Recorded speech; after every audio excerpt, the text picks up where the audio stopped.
So these are nothing but, so when your ARM starts processing, so even if I want to increase the speed of my ARM processor, so I want to add some more extra components so that my system, my ARM microcontroller has to work efficiently. What they are going to improve? So whenever you are going to connect the standard components placed next to the ARM core, what they will improve? So they are going to mainly improve the performance, and it is going to manage the resources, and it is going to provide you the extra functionality. That means, so assume that you have built an embedded system which is performing some desired task, but you want some other task to be added for that particular embedded system. For how we are going to do that one? So by, if I want that one to be temporarily have to that particular functionality, so I cannot invest the whole thing to be there in to be inserted into your embedded system. For that one, what I will do, so I will add the extra functionality by the side. So if you add the extra functionality by the side, so what it will improve? So it will be improving your performance. So that means, so some more added processors can be added there. So it will be improving the performance. And if you add the storage for your then it is going to improve the storage.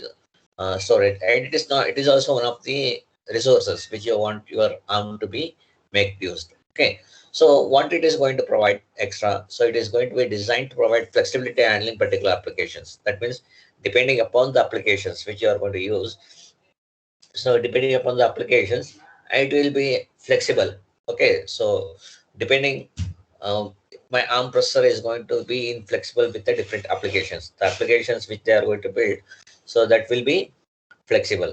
So now, if we take the different ARM family, so if we take the ARM family, ARM 5 is, ARM 7 is there, ARM 9 is there, ARM 10 is there. So yesterday we discussed about the different stage of pipelining. Okay. So once you come with respect to the different stages of the pipelining, here what will happen is, uh, so, so if we take the ARM 3.7, so it is executing in three-stage pipelining. If we take ARM 9, it is executing in five-stage pipelining. If we take ARM 10, it is executing in six-stage pipelining. So now each ARM family is having the different extensions. Okay, so here, so the bare three extensions which your ARM core is going to have, there are three hardware extensions. So there are three hardware extensions, and uh, which are they? So which are around the core. So these three extensions which are there will make you improve your ARM core to be improved, having the improved performance. So this will be having the improved performance. Okay. So what are they? So the first one is your cache and tightly coupled memory. So you are going to have the extra function, extra component to be inserted, which is a cache and tightly coupled memory. Second is I will be having the memory management. So memory management will be there. And third, it will be having the co-processor interface. That means with the existing processing of ARM, I'm going to introduce one more processor which is attached to the ARM core with the help of the interface. Okay, that is what the third co-processor interface is going to tell. So next coming to what do you mean by cache and tightly coupled memory? So here, so as we have known that what is whenever your processor start executing its instruction, where the data it is going to see. So first it is going to look into the instruction. First it is going to look into the memory which is near to the processor. So the memory which is near to the processor is the cache. Okay, if you take the hierarchy of the memory, the processor first look into the cache. Okay, so now the cache is the block of fast memory, and it is between your what? It is between your main memory and the core. So main memory is nothing but your RAM, that is random access memory. So first the processor is going to look into the cache whether that particular instruction which I have to run is placed inside the cache or not. Okay, so if it is not there, so with the cache, the processor can, if that particular instruction is available on the cache itself, then what will happen? So your processor need not have to fetch the instruction from the main memory. So how the hierarchy goes is, first initially the instructions, whatever the memory, whatever the data or instruction which you are going to have, that will be stored in the secondary memory. When your processor first start executing, first the instruction or data which is there in the secondary memory has to go to the main memory, and from the main memory it has to bring to the cache memory. and from the cache memory, it will start executing on the processor. That is how the hierarchy will goes, right? So now, once it is happening, so with the cache, what will happen? The processor core can run for the majority of the time. So that means what? With the help of the core, what will happen? Whatever the data it requires, that will be stored. That particular instruction will be stored inside the RAM only, inside the cache only. So when it is placed inside the cache itself, so that particular processor core can run for majority of time. So without waiting for the data from the slow external memory. That means it will not wait for the data which has to be coming from the secondary memory. Because if it has to come from the secondary memory means what? First, the instruction or data has to be brought from secondary memory to the primary memory, which is nothing but your main memory. So from main memory it has to bring to the cache, then it has to execute. So the time will be more. The time taken to execute that particular instruction will take more time. So if you want to execute anything in less time, where that particular instruction or data should be stored, that particular instruction or data has to be stored in the cache only. So since the core has to be effective means what? All instructions to be there in the cache only. So if it is there in the cache only, what it means? It is your processor core is not waiting for the much of the time for the instruction to come from the second memory. So it is not having any wait time. Okay, so that is what it means. So now ARM processor is going to have the two forms of cache. That is okay. So that is one cache which is with respect to the one human style course. So in another type, it is called as hardware architecture. So one is your one human style um, tightly coupled memory. Other is your hardware architecture with tight coupled memory. Now, if we take the one human style, so one human architecture, what it is going to have. So here in this type, so your execution, your instruction and data will share the same bus. If I start talking in the normal definition of your one human architecture, so your instruction and data will be shared on the same bus. Similarly, here it is going to combine both data and instruction into a single unified cache. That means single cache is going to hold both the instruction as well as the data which that particular program has to utilize it. So if it is memory means what? That particular memory is going to have both instruction as well as the data. So next is our hardware style. So in a hardware style, what will happen? In hardware, it is going to have the separate instruction and data. Okay, it's going to have the separate cache for data and instruction. So you have to keep in your mind that ARM is going to have two forms of cache. One will be in the one human style, other will be in the hardware style. So if you take the one human style, that that particular cache is a unified cache. Unified cache, it comes into the mind is what? Both your instruction and data in the same cache. The cache is going to store both instruction as well as the data. So if you take the hardware style, hardware architecture is nothing but what? Your data and instruction are separate. That means the separate cache will be maintained for data also and for instruction also. So that's what your hardware style tells about. So if you take the simplified diagram of one human architecture with cache, you can see it here. ARM core is there. So in the ARM core, so you are going to have the unified cache here. So with the help of the ARM core, it is going to access the data which is stored in the ARM cache. Okay, so that is unified cache. So unified cache is nothing but what? Your data and instruction both will be executing from this particular memory only. So your cache, if you take it, this cache is also nothing but the memory, where it will hold what? Both instruction as well as the data. So next, your ARM core, if you take the normal block diagram of your ARM data flow model, so ARM core, then it is going to have the logic and control unit. So how the logic and control unit and the memory are connected? Your logic and control unit and main memory is connected through the ARMBA bus interface unit. Okay. So what do you mean by ARMBA? So ARMBA stands for what? Advanced Microcontroller Bus Architecture.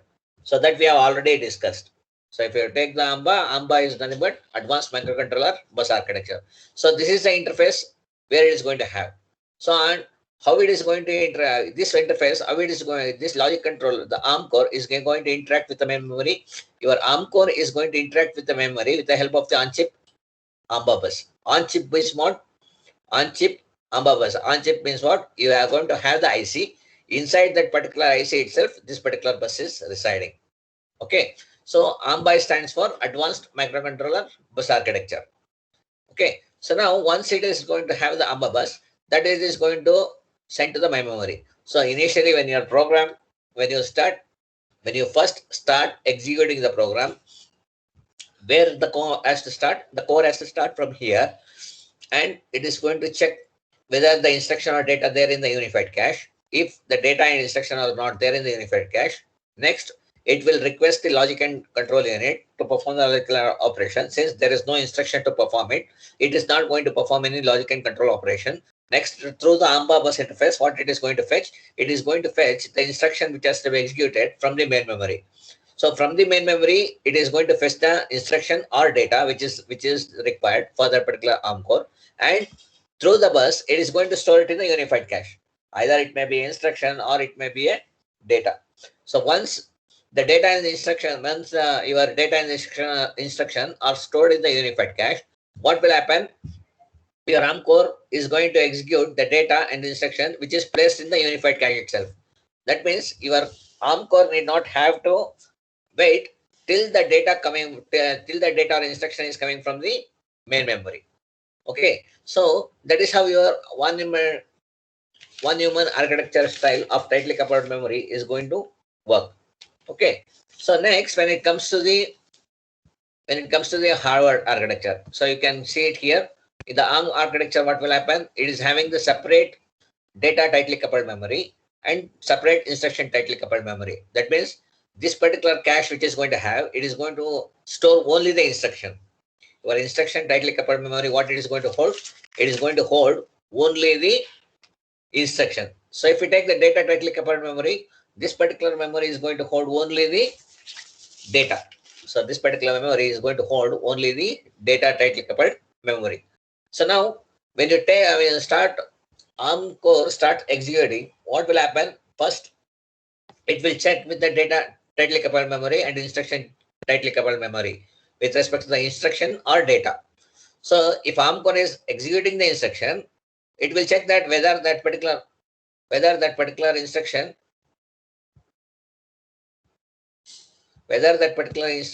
is there in the instruction or not. Okay.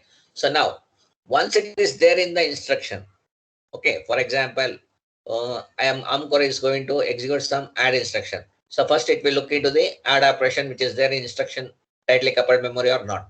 If it is not there, what it will do? It will send the request to main memory through the instruction bus. So it is going to have the separate bus here. You can take it here. So it is going to have separate instruction bus as well as the data bus. So once it is sending the request to instruction to be executed through the AMBA bus interface, it will, in the AMBA bus interface, it is going to support both data and instruction. So next it comes here, it will place a request to the main memory to it will ask the instruction which has to be executed, which is stored in the main memory. Now, the main memory will send the instruction which has to be executed. So once it comes and executed, so once it is going to execute here, now the same instruction will be stored in your instruction tightly memory. The same instruction is going to store in the instruction tightly coupled memory. Now, whatever the recently executed instruction is there, so that will be stored in instruction tightly coupled memory. So when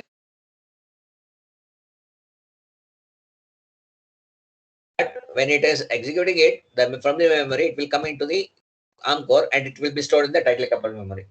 But what is the advantage of having your instruction tightly coupled memory? So how that particular instructions are stored in instruction tightly coupled memory is in your embedded system. So always your embedded system has to work for 24/7. If we take any embedded systems which is in real time, so those real time systems has to work for 24/7. When it is working for 24/7, what will happen? The very first access will be from the main memory. The very first access will be from the main memory. But after first access, where that particular instruction will be stored, this instruction will be stored in instruction memory. So next, the ARM core is going to look into the instruction memory only first. In instruction tightly coupled memory only.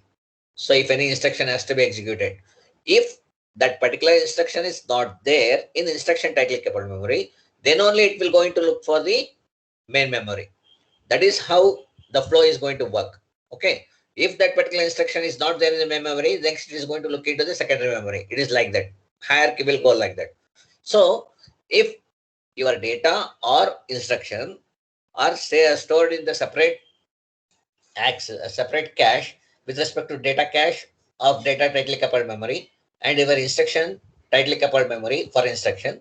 So the performance will be improved further since you are since you are storing your instruction and data separately as a separate cache. Okay, so you are storing your data and instruction in the separate cache. Okay, so that is what the difference. That is that is one thing which you have to know about your cache. Okay, so that is with respect to the cache tightly coupled memory. Okay, so any doubt with respect to this one? Anybody is having any doubt? Anybody is having any doubt with respect to the core extension of cache and tightly coupled memory? Anybody having any doubt? You have to speak it out. You have to speak. If you're not speaking, how come we come to know that whether you people are listening or not?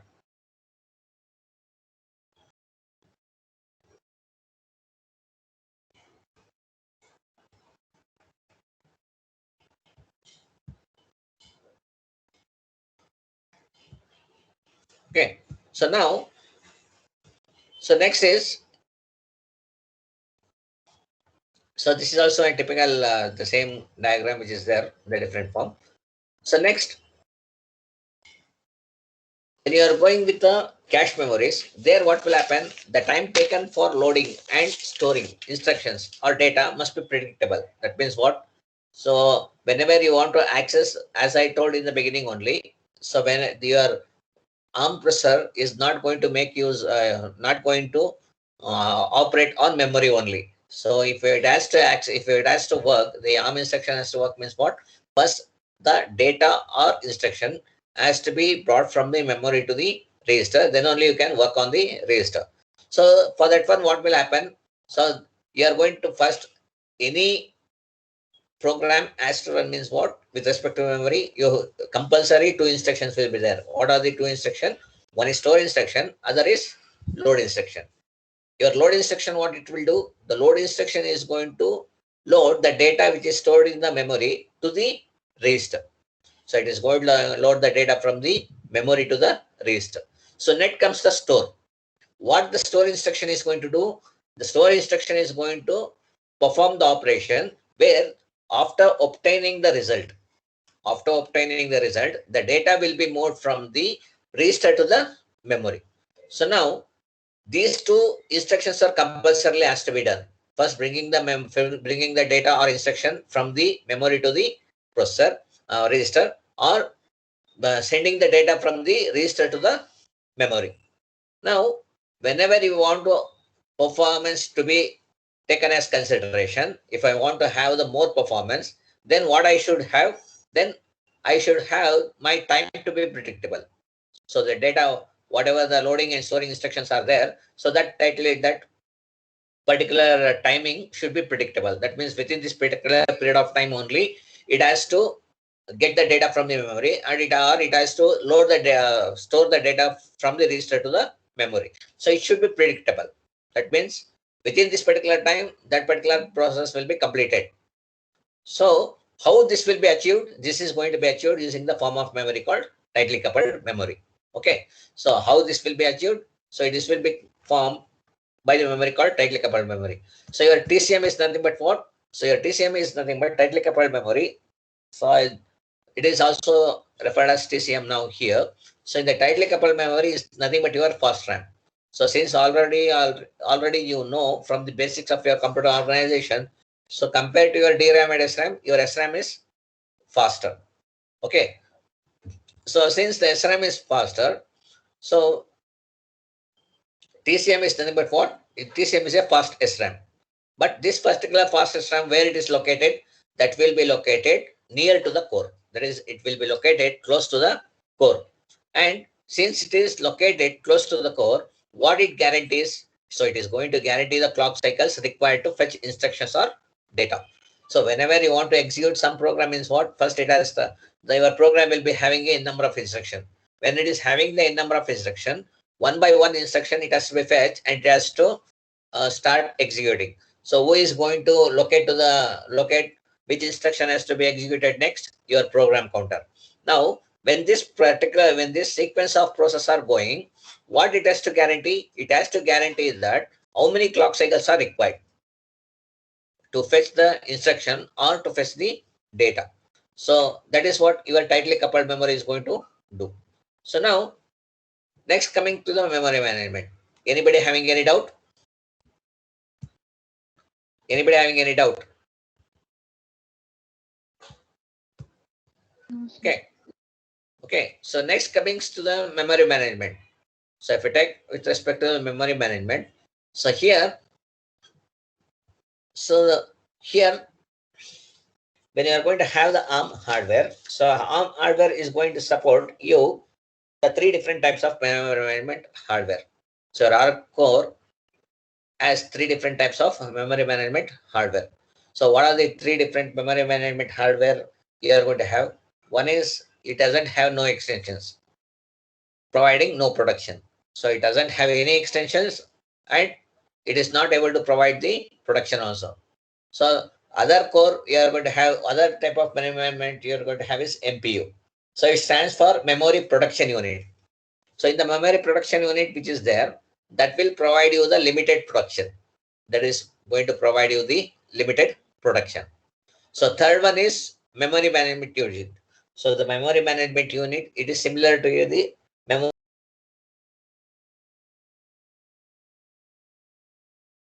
memory management unit. What it is going to provide is, it is going to provide you the full protection. A memory management unit is going to provide you the full protection. So now,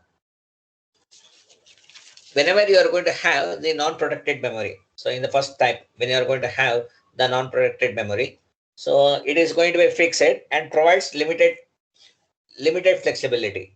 So your non-protected memory is fixed and it is going to provide you very little flexibility. So where this particular type of memory is used. So when you are going to have the little flexibility and you are going to have the limited protection, since we are providing the protection, I cannot go for the this particular type of memory where the time where you are going to have the hard real-time systems. So when you talk about the hard real-time systems, what will happen? There the time bound is important. So it has to guarantee the response time. Okay. So that means it has to meet the deadline. That means whatever the operation it has to do with that, it has to respond within this particular time period of time. That if you take the anti-braking system of your vehicle. So if you take the anti-braking system of the vehicle, whatever the new braking system is coming into the market is what? So whenever it is going to by miss when you are traveling in a vehicle, what will happen? Some person may enter into the road suddenly. So now you don't have the control of that one. So at that time, what it has to happen? So your vehicle itself has to design in such a way that it has to protect itself. That means that particular embedded system work immediately. That means within that period of time, it has to apply the brake by itself and it has to stop the car. And the countermeasure it has to take. So that is another one is your airbag. So airbag itself, right? Whenever the accident is going to occur, the airbag has to open immediately. Okay, within some deadline, within some period of time only, that particular airbag has to open it. So if within that particular period of time, if the airbag is not opening, what it happens? So you are going to have some accident and injuries may occur for the human being. Okay. So this is one typical example where your real-time embedded system are used. So that is in airbag in your car also. That is one of the example for your end. So but when you are using this, when you are going to have this type of embedded systems, you cannot use the non-protected memory mode. Okay, so you are going to have the that is first one, no extensions. That means it doesn't have any protection. So these type of memories going to provide you the little flexibility, and we are not able to use this particular uh, type of memory where you are going, where your responses to be proper, or it should be precise. Your response should be precise. That means within this particular period of time, that particular event has to occur. So if this particular event is not occurring within that particular stipulated period of time, so more dangerous events are going to occur. So this is one typical example is your airbag in your car. Okay. So now if you take the non-protected memory, where it doesn't have more flexibility, it is going to provide you the less flexibility. So what, where it is going to be used? So it is mainly used in normal simple embedded systems. So simple embedded systems it is going to use, and it doesn't require no production from different applications. Okay. So it is going to be normally used for small and simple embedded systems where it does not require no production from other applications. Okay. So next is your MPUs. So in the MPUs, it is employing a simple system. So where you are going to have the limited production here. So your MPU, the memory with limited memory production unit. So this particular memory production unit is going to provide you the limited production. So when you are going to have the limited production, so where this particular type of memory is used. So in this way, since it is providing the simple limiting the production. So it employs a simple system used for systems that require memory protection that doesn't have the complex memory map. That means complex memory map means what? The more number of events are going to occur with respect to your embedded system. So more decisions has to take place. More depending upon the more decisions, what it is going to take place. Different more countermeasures has to be taken place. So when you are going to have the this embedded system, which one is complex, there in this one, you cannot use your memory production unit since the memory production unit is going to have the limited production. Okay, so your memory production unit is going to have the limited production. So next, so this where these regions are controlled. So when you are going to have the the don't have the complex memory map. So where you are going to have how it is going to used. So how this particular memory map is going to be used since it is going to have the immediate protection. So these regions are controlled with a set of special core processors. Okay. So even if you take the memory management unit, so even the memory management will be unit which is designed to more sophisticated operating systems that support multitasking. So your MMUs are used when you want to have more number of events to be occurred, and where you have going, where your embedded system should have more multitasking. So when I am telling that when you are having the embedded system, inside the embedded system, what you have to run, any hardware if you take, if it has to run, who is acting as an interface between the user and the hardware? Your operating system. When your operating system is acting as a interface between the user and the hardware, what it is going to have? So it is going to have some management technique, how to manage the file, how to give the security for the system, how I have to increase the speed. So these things has to be taken care by your processor with respect to the hardware. Okay. So when you are going to connect you, and this will be this type of environment is basically used for systems that require memory protection. Okay. So that is where it is going to use. The last one is your memory management unit. So this is a complex or comprehensive memory management hardware. So your memory management unit is nothing but a complex or comprehensive memory management hardware available in ARM, available in ARM. So what this particular memory management unit, which is stored in your ARM, is going to provide.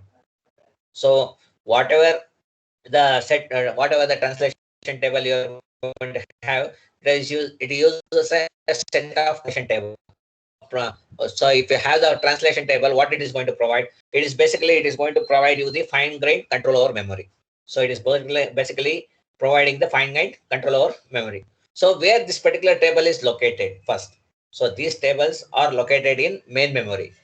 Okay, this particular these particular tables are located in memory, and it is going to provide you the virtual to physical address. Okay, so this virtual, how it will be generated from virtual to physical address or physical to virtual address, that you are going to study in your operating system, that you come to know. So these tables are more are stored in memory, and it is going to provide you the virtual to physical map address. Okay, and apart from your mapping the virtual to physical address, so that means when you are accessing it, your cache memory will be not having the exact address, right? First it has to fetch the data from the main memory. In the main memory, some for at some address, that some data will be there, but the say maybe in the 10th address your instruction has to run, but in the cache you are going to have the address starting from 0, but it has to map the physical address. The 10th address which is there in my memory has to be stored in the 0th address of the cache. That is what it is called as address mapping, that is virtual to physical address mapping. Okay, so that you will understand when you are operating in the operating system cache, operating system subject itself, that you are going to in detail you are going to study in your operating system. So it is going to be designed in more sophisticated operating system environment, and it is going to have the multitasking capability. So your memory management unit which you are going to have, they are designed for more sophisticated platform operating system that supports multitasking. So that is where you are going to make use of the MMUs. So by using what it is going to do the multitasking, since it is having the translation tables, so which will provide you the fine grained control over memory. So fine grained control is one thing, but what with a limited support, it is going to control the memory. That is called as fine grained.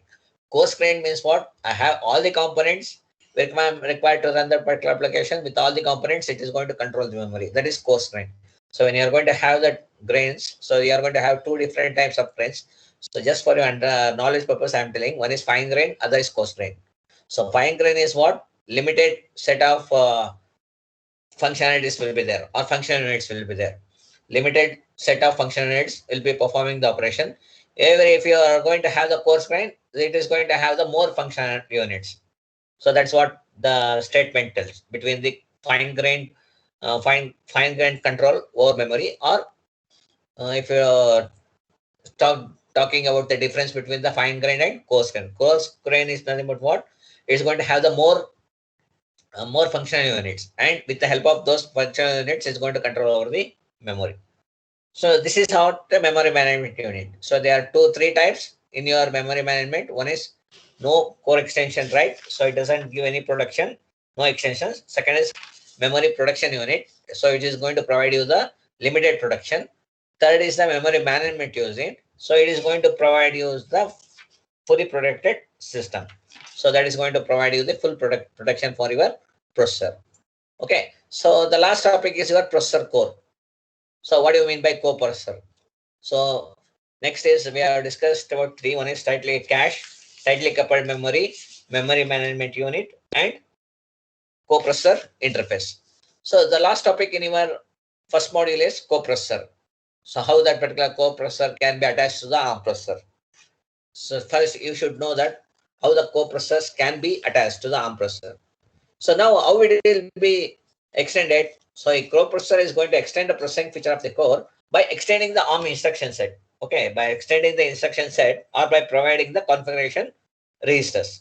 So you're going to have the configuration registers. So depending upon the configuration registers, it is your coprocessor will be attached to the ARM core, and it is going to map. This particular register is going to be having in ARM, and another set of registers will be there in the another processor which is been attached to the main ARM processor. So it has to extend the instruction set. That means what? With the help with the instruction set which is supported by your ARM processor, along with those instruction set, the instruction set which is supported by the other processor which is attached.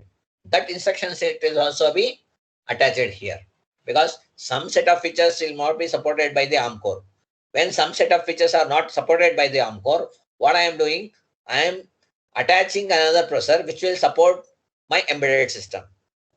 And when you are attaching that particular processor to your ARM core, those instructions which are not executed by the ARM will be executed by your coprocessor.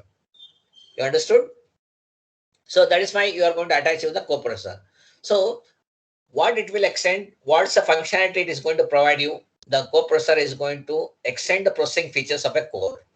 So a coprocessor which you are going to have, it is going to extend the processing features of a core by extending what? By extending the instruction set or by providing the registers.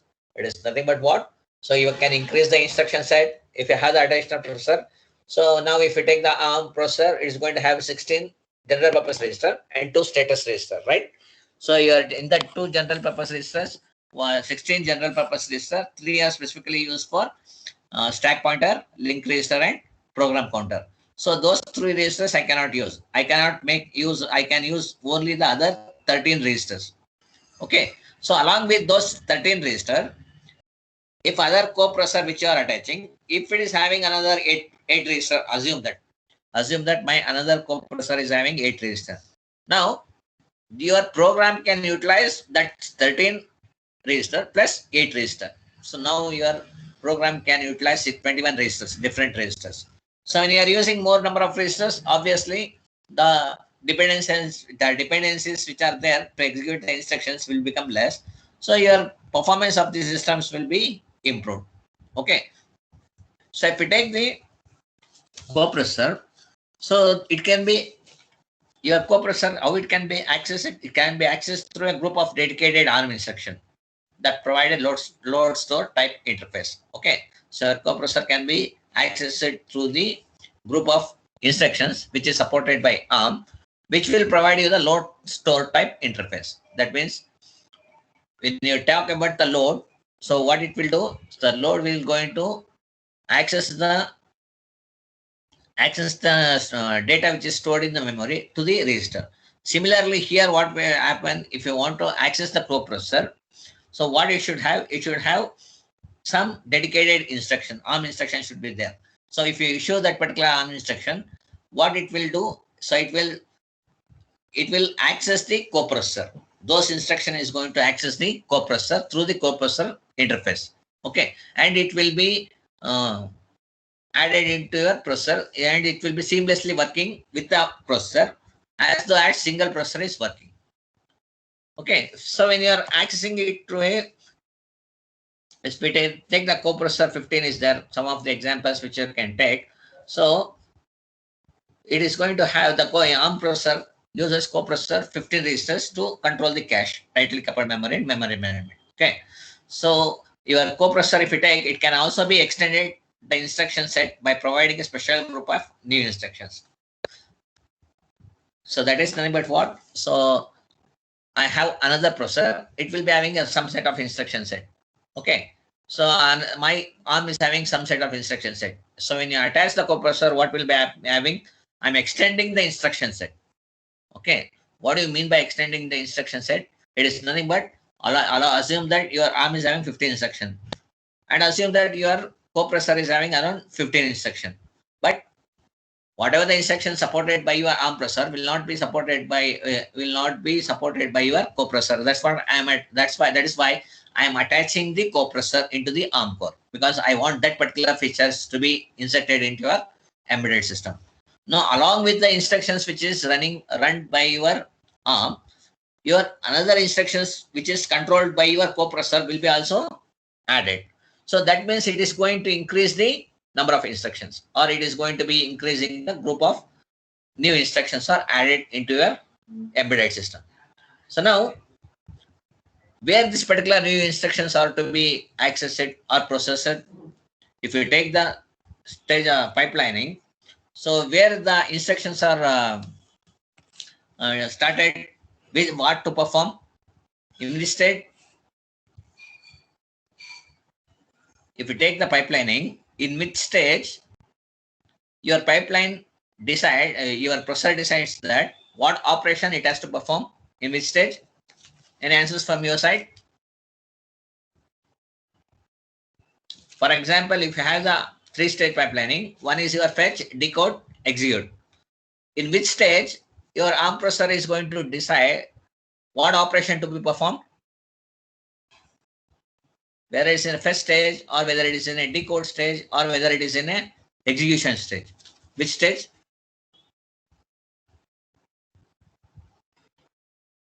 It's basically in the decode stage. So here also, whatever the new instructions it is supported by your coprocessor is going to be processed in the decode stage of the ARM pipeline. Okay. So whatever the new instructions which you are going to have in your coprocessor, those new instructions are processed in the decode stage of the pipelining. Okay. So now, if the decode stage sees a coprocessor instruction, what it has, so it offers it to the relevant processor. So if it is a decode state, what will happen? I am told that you have to access the coprocessor using the dedicated ARM instruction, right?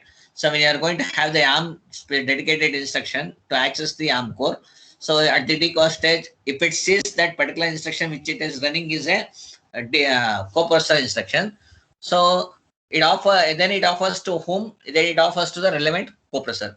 So now if that particular coprocessor is not present, and if that it doesn't have the recognizing the instruction, so now what type of execution it what type of exception it is going to take? Since yesterday we have decided that discussed that you have a different type of exceptions, right? So in that one, when you are going to have, when you are if in the decode stage, for example, so if the instruction which has to be executed is a coprocessor instruction, so then it give control to the coprocessor. Okay. Now, for example, I issue the coprocessor instruction, but I have not connected any coprocessor to your embedded system or ARM. So then, what type of exception it is going to execute at the time? Anybody is having an answer? I have done it yesterday. You have to tell. So there are different type of exceptions you are going to have. So first one is reset, undefined instruction, software interrupt, prefetch abort, data abort, reserved, interrupt request, and fast interrupt request. Now, whenever the processor is not able to decode an instruction, what type of interrupt it is going to occur? Whenever your processor is not able to decode the instruction, it will be generating the undefined instruction. Okay. So whenever your ARM processor is going to execute the instruction which has to be accessed from the coprocessor, if it is a coprocessor instruction, then next, and if the coprocessor is not present, you have to keep it in mind that if the coprocessor is not present, then ARM takes an interrupt called as undefined instruction execution. So now what it does, it allows to emulate the behavior of the coprocessor in software. So whatever the software you are going to have, so that it is going to emulate the behavior of the coprocessor in the hardware. Okay. So any doubt till now? So that completes your module 1. Anybody is having any doubt? So from next class, we will start with the ARM instructions. So it will be helpful for your programming also. So it will be very interesting for you people. So we should have the basics of your registers there. Anybody is having any doubt? So what are the things you have to read here is, first you have to go through the RISC design philosophy. So RISC design, what are the different stages for philosophy design rules it is going to follow. So next you have to go with ARM design philosophy, and what is the instruction set for your embedded system. So we discussed about your embedded system hardware and what are the different bus technologies which you are going to have. So next you're going to have the memory concepts. So you are going to have, we are discussed about your embedded system hardware and embedded system software. After discussing your embedded system hardware and embedded system software, we gone with the ARM core data flow models. So you should know how the flow of the data is going to occur. So next we discussed about the registers and the banked register. After discussing with respect to the registers and the bank registers, we are going to discuss with the CPSR, that is current program status register, and different mode of operation. Okay, so if you are aware, what are the different processor modes your ARM is going to work. So next, the last one is your exceptions. We discussed about the interrupt vector table. After discussing the interrupt vector table, we discussed about the condition flags, that is the fields with respect to your current program status register. Okay. So there are four fields which you are going to have in your CPSR. What are the different four fields? That is your flags, status, extension, and control. Okay. Once you have this one, we discussed about the conditional execution. So last, pipelining, it is also important for your examination point of view. So apart from the part exceptions, vector table, and interrupts, the last one is your core extensions. So in the core extensions, you are going to have four. So that is nothing but your cache, tightly coupled memory, cache and tightly coupled memory, and you are going to have the memory management unit and coprocessor. So these are the three things which you should have. So anybody is having any doubt? So whatever the assignment questions have been given, you start writing the assignment questions so that it will be useful for your test also, IA also. So those are the questions which I am going to give for your IA. So it will cover the entire syllabus of your first module. Anybody is having any doubt with respect to the first module? Anybody having any doubt? So if you have any doubt, you can ask now. Anybody having any doubt?